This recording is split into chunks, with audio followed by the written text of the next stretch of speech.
2018-ին շուկա մտնելով օրգանական մեղրով ամիսներ անց Իբարի ընկերությունը նաև մուրաբաների, ջեմերի արտադրություն սկսեց։ Ոչ միայն տեղական շուկայում հաջողեց պրեմիում դասի արտադրանքի փոքր խմբաքանակներ արտահանելով, նաև երկրից դուրս պահանջարկ ձևավորեց։ 1.5-2 տարվա մեր փորձը մեզ տվեց այն կայուն հեռանկարը, որ մենք կարող ենք ունենալ մեծ մասշտաբի ընդլայնում։ 2021-ին հնգամյա զարգացման ծրագիր կազմեցին եւ ներդրումային փաթեթը ներկայացրեցին գործադիրին պետական աջակցության ակնկալիքով։ Կառավարությունն ընկերության հայտը հաստատեց արտոնելով մինչև 2026-ի տարեվերջ եվրոպական արտադրության ապակե տարաներ ու կափարիչներ ներմուծել առանց մաքսատուրքի։ Արտահանման ծավալներն ավելացնել, ուղղությունները դիվերսիֆիկացնել, արտոնված մաքսատուրքն ուղղել հումքի դիմաց վճարումներին ընկերության հանձնառություններն էին։ Որոշ կետեր, այն ինչ որ նախանշել ենք ծրագրում, մի քանի անգամ գերազանցել ենք, բայց որոշ հատվածներ էլ դեռ մի տարի ունենք ծրագրի շրջանակներում, հուսամ, որ կկարողանանք բավարար չափով իրականացնել։ Ծրագրով 5 տարվա ընթացքում պլանավորել էին ներմուծել 458 միլիոն դրամի տարա եւ կափարիչ, եթե հաջողեին նախատեսածն իրագործել, արտոնված մաքսատուրքի գումարը կազմելու էր մոտ 80 միլիոն դրամ։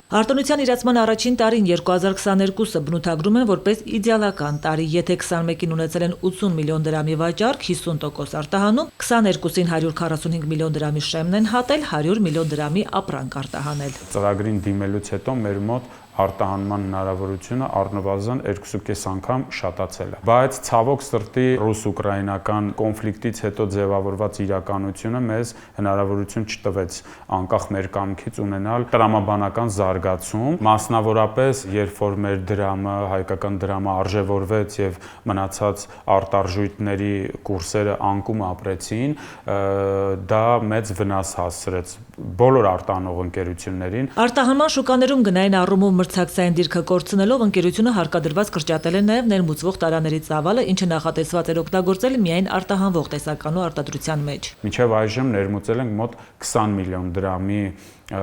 կափարիչ եւ տարա եւ դրան համապատասխան համաչափորեն ստացել ենք մոտ 3-6 միլիոն դրամի մաքսատուրքից ազատման հնարավորություն։ Արտահանման շուկաներում ժամանակավոր անհաջողությունը կոմպենսացրել են տեղական շուկայում ակտիվանալով, քանի որ մի քանի ապրանքանիշով են ներկայանում, գնային միջին սեգմենտի արտադրանքի ծավալներն են ավելացրել, տեղական շուկայում դիրքերը բարելավել, ընդհանուր մոտ 200 տոննա հումք վերամշակել։ Մոտ 200 միլիոն դրամի վճար ենք կատարել գյուղացիական տարբեր տնտեսություններին, ձեռք ենք բերել մրգեր, հատապտուղ եւ մեղր։ 2025-ը Իբարին դիտարկում է արդեն կայունացման տանող տարի, արտահանումը մոտ 40% են հասցրել։ Մենք պարտավորվել ենք ընդլայնել մեր արտահանման աշխարհագրությունը, չնայած այն դժվարություններին, որ ես նշեցի, կարողացել ենք պատվավոր ձևով ներկայանալ օրինակ Բելարուսի Հանրապետությունում, Վրաստանում, Ղազախստանում, Ուզբեկստանում, Ռուսաստանի Դաշնությունում,